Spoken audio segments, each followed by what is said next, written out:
के अस्तित्व, अधिकारों और न्याय से जुड़ा हुआ मामला है। राजस्थान के अनुसूचित क्षेत्र से जिसे संविधान ने आदिवासी समाज की संस्कृति, आर्थिक सामाजिक सुरक्षा के लिए आरक्षित किया है, वह आज तक एक बड़ा अन्याय हो रहा है। वनाधिकार अधिनियम 2006 और संविधान की 5वीं अनुसूची में आदिवासी को जल, जंगल और जमीन के अधिकार दिए गए हैं।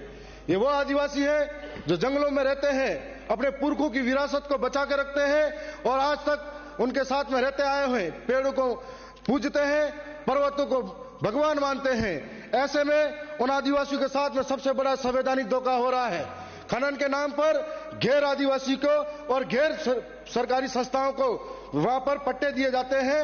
यहाँ पर मैं ये पूछना चाहता हूं कि सवाल ये उठता है कि एक देश, एक राज्य, एक संविधान है, तो आदिवासियों के साथ में दोहरा व्यवहार क्यों?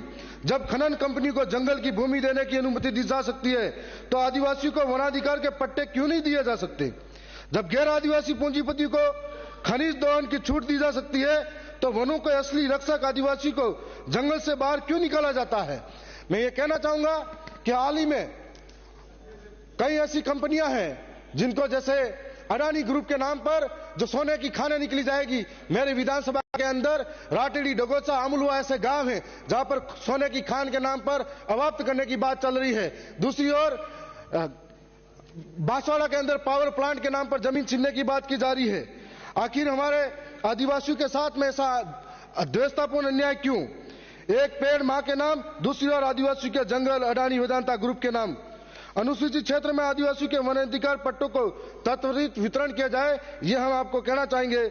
आदिवासी भूमि पर बाहरी कंपनियों द्वारा खनन गतिविधि को तत्काल प्रभाव से रोका जाए। मैं साथ साथ में यह भी कहना चाहूंगा, राजस्थान में आदिवासी क्षेत्रों में जंगल सदियों से वहां निवास करने वाले आदिवासी आजीविका चलाते हैं।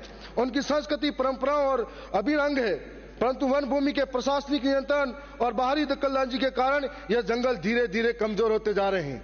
मैं यहां सरकार से कहना चाहूंगा कि आप ये जंगल जो वन समितियां हैं सीधे उनके द्वारा संचालित हो और वन समिति को दिया जाए।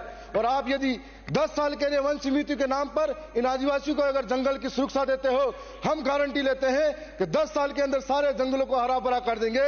और 10 साल में यदि हरा भरा नहीं होता है तो आप ये जंगल वापस ले लीजिए, यह आपको कहना चाह रहे हैं। मैं ये भी कहना चाहूंगा कि आदिवासी समुदायों को आर्थिक रूप से आत्मनिर्भर बनाने, जलवायु परिवर्तन से लड़ने और जैव विविधता संरक्षण को प्रोत्साहित करने में सहायक होगा। साथ ही इनसे वन संसाधनों के अवैध दोहन और अतिक्रमण पर भी प्रभावी नियंत्रण होगा। मैं साथ साथ में एक और महत्वपूर्ण जरूरी बात करना चाहूंगा कि हमारे एक महत्वपूर्ण आस्था से जुड़ी हुई मांग को उठाना चाहता हूं। यह मांग केवल भूमि से जुड़ी नहीं है, बल्कि हमारे आदिवासी समुदाय की सांस्कृतिक पहचान, परंपराओं और आध्यात्मिक आस्थाओं से जुड़ी हुई है। मैं ये कहना चाहूंगा कि आदिवासी क्षेत्र में आदिवासियों का सबसे बड़ा पवित्र स्थल बैंड का टापू है, जहां हजारों साल से आदिवासी समुदाय के लोग माघ पूर्णिमा को अपने पूर्वजों की अस्थियां विसर्जन करने आते हैं। साथ साथ में फूल पदाने, बाल, नाखून, हड्डी, राख विसर्जन करने आते हैं।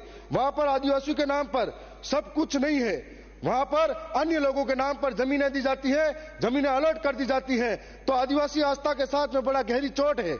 और मैं ये कहना चाहूंगा कि हमारी इस सदन के माध्यम से मांग है कि जो हमारा आस्था का केंद्र है बैंड का टापू, इसमें 80% जमीन आदिवासी को प्रकृति पूजा स्थल विकसित करने के नाम पर दी जाए।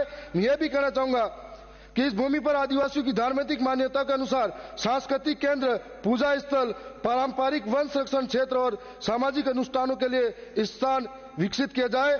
गैर आदिवासियों को बैंड का टापू में दी गई भूमि को पुनः समीक्षा की जाए और यदि कोई भूमि अतिक्रमण में पाई जाती है तो उसे मुक्ति कराकर आदिवासी समाज को सौंपा जाए। मैं इस दौरान यह भी कहूंगा कि हाल ही में राजस्थान सरकार ने 2024 के बजट घोषणा में यह बात भी कही थी कि प्रदेश में 3 नवीन महिला बटालियन खोली जानी प्रस्तावित है। यदि ऐसा है तो भील, कालीबाई, कलासुआ का संबंध दक्षिणी राजस्थान से है।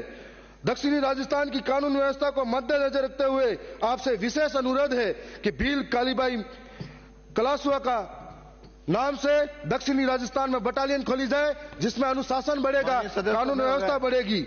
मैं एक और जिक्र करना चाहूंगा कि हाल ही में हमारे विधानसभा में एक चर्चित नाम आता है सुशीला पारगी क्रिकेट के खेलने के नाम पर, और वो भारत के क्रिकेट के भगवान कहे जाने सचिन तेंदुलकर जी ने भी उसको ट्वीट किया था। तो मैंने सदन की कार्रवाई दिनांक 5 फरवरी प्रातः 11 बजे